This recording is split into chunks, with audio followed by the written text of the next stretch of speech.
Good morning, students. Today we are going to do question number 44. Here you can see I am already inside the paper. So if you are not aware about how to log into the site and all, how to create a login on top right corner, you can now you can see video link. So you can go to that video link and create the login. And there's another video. How to log in for the first time, that is also there, so you can just follow that and log in it for the first time. And when you go through the other lessons, other videos, you can see how I have downloaded this structured as equation source folder, so you can follow that. Even in how to log in for the first time video, I have explained that too. So if you are not aware about those things, you can just follow, you can just view those videos and come back to this video, right? So here I'm going for the database management question. So here you can see the question. It says a school requests a database to keep track of teacher details. You are required to open the school DB file in the Q44 folder and save it with the file name Q44, and open the teacher table in the database with the data as given below. So I'll minimize this and I'll go to my desktop. Here you can see it's there, JIT mock exam, where we have saved the source file. So here you can see I have unzipped version here. So what I'm doing, I'm going to folder 44. So here you can see the school DB, the database they have given. So I'm going back to the question again. What it says, save it with the file name Q44. So the easiest way I'm going to do this, I'll just right click on this and say copy, and click on a blank space again, right click on a blank space again here and say paste. Now a copy of this file has been created, so I just right click on it and go to rename, and I rename it as Q44. That's the easiest way. Okay, now I can open this, so I don't have to bother about saving it as Q44. Now I have already done. Now you have to press here when you are doing you can press while you are doing the questions, you can press the save button here. Now still I haven't done anything yet. Now here you can see the table is there. Now you should know when you are doing, you almost know. Now when you have a database, there should be at least one table, right? So in your level, they are only asking, or they are only evaluating only one table, so it's there here. So we can go back to the question paper. Here you can see it says open the teacher table in the database with the data as given below. Now here you can see they have given some instructions there. The question second part, mark the most appropriate field as the primary key of the teachers table. Now here you can see the teachers table is with teacher ID, title, teacher name, hometown, qualification, subject specification. So you may remember when you are learning database, you might have come across this primary key. Primary key means when you have a table, there are records. Actually these are records, there are 3 records, so each and every record you can identify by the the primary key. So it's a unique field. Now these are fields, these are fields, teacher ID, title, teacher name, hometown, qualification, subject specialization, those are fields. And once you get a particular person or service, it depends on the table, what are the things saved in that table. Now here it's about people. Okay, so if you consider about that person's details for each and every field, then we call it as a record. Okay, once you get the person's details for each and every field of this table, then we call it a record. So there are 3 records. So there should be a method when we are doing this database. there should be a method to identify each and every record uniquely. So for that we are using primary key. So first you have to consider what is the unique field here. Now if you just go through the subject specialization, it won't be unique, for there will be duplicates. Then qualification also the same, hometown also the same, teacher name also rare, but it will be there. Okay, the duplicate values are there. With the same name I have seen students with the same name, employees with the same name, so it's there. And title also definitely it will repeat. So the unique field here is teacher ID. That will be unique for each and every person. There will be a different ID. So here we are considering only one field primary key, but you should know if you go for higher education, if you go for higher advanced databasing and all, then there are something called composite keys, and there will be combined fields. Now here we are considering on one field. Now you got to know this is the field where we have to select the primary key. Now I'm just going back to the database. Now you have to do, when you are doing the paper, the online paper, you have to switch it between the software and the question paper, the browser, or else you have to make it arrange in a way where you can see both the question paper and the software. Now like what I'm doing, I'm just take the restore position, and I just adjust the lines and all. Okay, adjust the window size.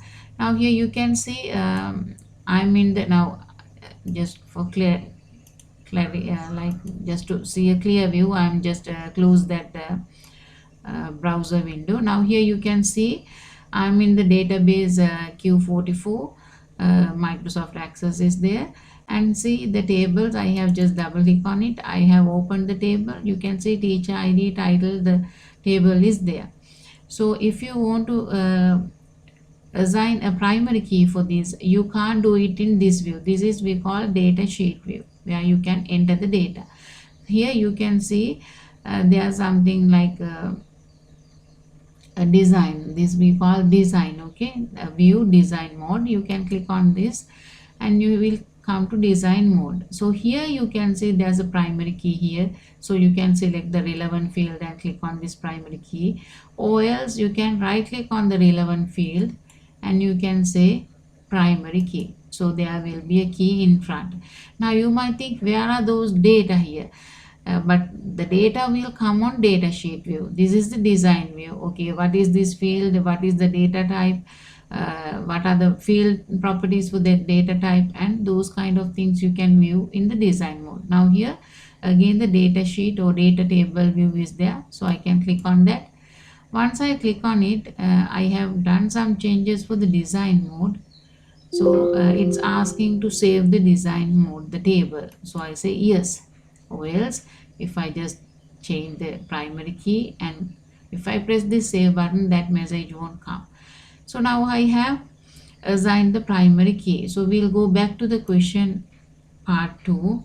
Here you can see the part is actually we have done the part 2. Part 3, insert the following records into the teacher table and save. They have given another 2 records and ask us to insert it to the table and save. Now here you can see I have already came to the data sheet view, so I can enter the data. So I'm going to enter the data. I have just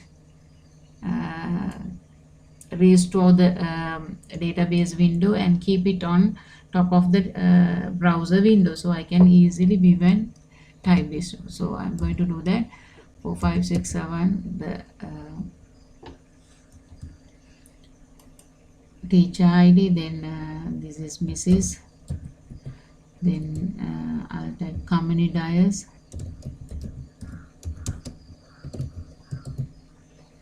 then the hometown is Google, and then qualification is graduate. So if you want, you can just copy what you have already typed, what is already there. You didn't type what is already there, just select it and say copy by using right mouse button, and then say paste. It'll come. Then the subject is history. Then I go to the next record 6789, then Mr., then it is Azim Mohammed,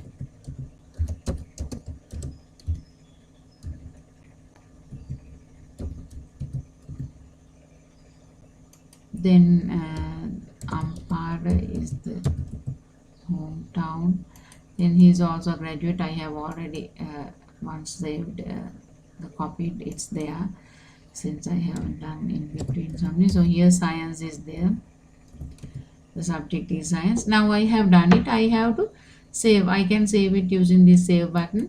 Save it and go back to the question number question part 4. Here it says it is necessary to maintain the date that each teacher joined the school. You are required to add a new column. Name, date join to the teacher table and insert the database.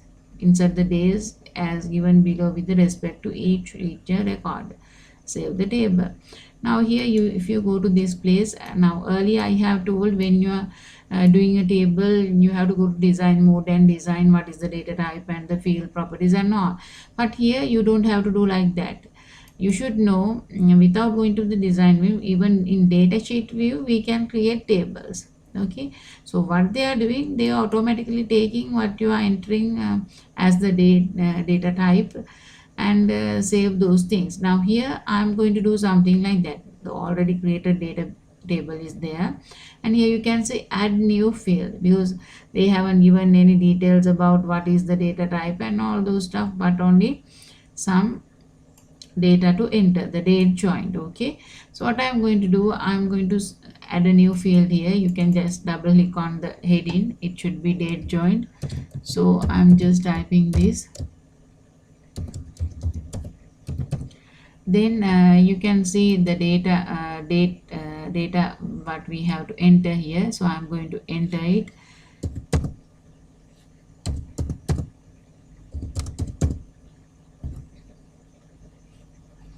Now we entering this, you might have seen there's the in front there's a 0, but you should know, when we considering about these databases and all the stuff, the preceding zeros, those are not valid. Not only in here, even in mathematics, the preceding zeros are not considering. So here also the same, it will automatically delete even though I have typed it here. Only the following zeros are valid. Now 25th 10th 2017, you can see automatically the date will be arranged. Then 18.3.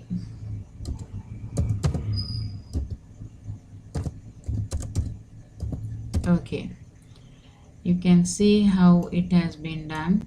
Okay, now you can see even though this is the according to the data format, it has been created. Okay, so I have to save it again since I have done some changes. Then I'll go to the next part of the question. It says create a query to display the teacher name and subject specialization of any graduate, of only graduate teachers, as similar to the one shown figure 1 below. Save your query as JIT index number underscore query. Now here you can see they have shown they have run a query and it shows teacher name and subject specialization only, but it says to take only graduate teachers. So graduate teachers comes under qualification, but even though that is there, they have not shown that column here. So we will see how to do that. Now we can go to this. I am going to minimize the browser because you will get a clear picture of this. Now here you can see there's all access objects are there. From there also you can go to that place, or else you can directly go to create and query. There's two things are there, query wizard and query design. If you go to query wizard, you have to select the table and then you have to select which fields you want, and then you have to give the criteria in design mode. So I'm going here directly in design mode, query design. So you can see the table, it comes here. We have only one table, or else we have to select from here which table we want, and then you can double click on it, or it's already selected, you can press add. So it will add to the design query area. Okay, now the query area, it is there. So now here I have to take the teachers, here you can go back, teacher's name and subject specialization. So here I can download and say teacher name, and then I can go to this place and select teacher subject specialization. And you should remember, you may remember that we have to select graduate teachers only, so I have to select qualification even. So once you have done it, you can see there's this is how the fields are coming. So like that you can add any number of fields, or else you can just drag it from here and drop it here. See, it's coming, but I don't need this, so I'm going to delete this. Actually, once I have put, there's no delete option. See, I'm going to cut it, it will cut off. Now here only these three fields I need, and you can see there's something called show a tick mark. So here this tick mark should be removed, because we shouldn't need this. Okay, now once I have done this without removing it, I'll run and see how it comes. Now here you can see teacher name, subject specialization and qualification, all the teachers are coming. So I'm going back to design mode, and here I'm just deselecting it, the qualifications of teacher. Now if I run, it won't come. Okay, so that's how we are putting this, but we need this because we have to take graduate teachers only. So I'm going to type here, rather than typing it there, it's better if you can copy and paste, but here I'm going to type it. When you are typing it, the exact spelling should be there. Okay, whatever you enter to the table, the exact spelling is there, should be there. So otherwise it won't show properly. Now I have selected the criteria should be graduate. Okay, you can put a equal mark here, or you don't need to put, if you put, it's okay, or else you don't need to put it there. So once you run, you can see, yes, nobody came. Why is that? Yes, my spellings are wrong, graduate. Okay, so we'll run it again. You can see the three teachers are coming. So you have shown like that, you saw that I made a mistake, a typing mistake. At the same time, I have mentioned that you have to be careful with the typing. So you saw it, it won't work, right? Don't be worried, don't worry if it is not coming. So once you have done the query, you have to check it, whether it's coming, whether it's giving the details, and then only you have to be happy with, okay, you have done this and you have completed this, like that. Then now I am going to save it, since I have done it correctly, but here they are asking to give a query name. So I'm going back to the question paper and see what they are telling. Okay, you have to give it as GIT index number underscore query. So here I think my GIT index number is 1234, so I put it there, and underscore query, QUERY. Okay, or else you can just, I'm just going to show it. Once you get this, you can remove the one part from here, and you can go in front and you can put your index number 1234 and underscore, right? Especially in database, most of the time in computing, we are not keeping spaces in between when we are naming things. Most of the time in databases, we are not keeping any spaces in between, but if you want to separate the things, you are using underscore. Okay, most of the time we are using underscore. Now I say okay, it will save. Now if you go back here, save your database and upload. Now we have done the question, that's all. Is it very difficult? No. If you know the subject and if you know how to handle it, these questions are very easy. Rather than doing it on a paper, You don't have to remember all the menus and all the stuff to answer the questions. Now here I'm going to this place. Now if you have came with me, if you have followed the other questions, you might have remember, you might have seen how to upload it. If you are new, then you have to go down and you will come to this place. You have to click on it, and if it is not selected, you have to select upload a file. Then you have to go to choose file. Now then you have to find your file. It's on desktop, so you can click on this left corner, desktop. Then JIT mock exam, that's what I have called it. In your case, when you are doing the exam, it will be your index number. So click on it. You have to go to source file, the unzipped file folder, and then you have to go to question number 44. See, Q44 which we have saved is there. You can just click on it. It will be attached to this. So I can say upload this file. Then it will be uploading and sending it to the examination department. Okay, now it's there, you can see. So that's how this question will be done. I hope you are okay with this. Now if you are doing unit by unit, then you can go to this finished attempt and finish this exam, and then you can do the rest later. So if you are again not aware about how to finish off and all, that also in the first login video you can follow that. So till we meet with the next question, have a good day and have a nice time.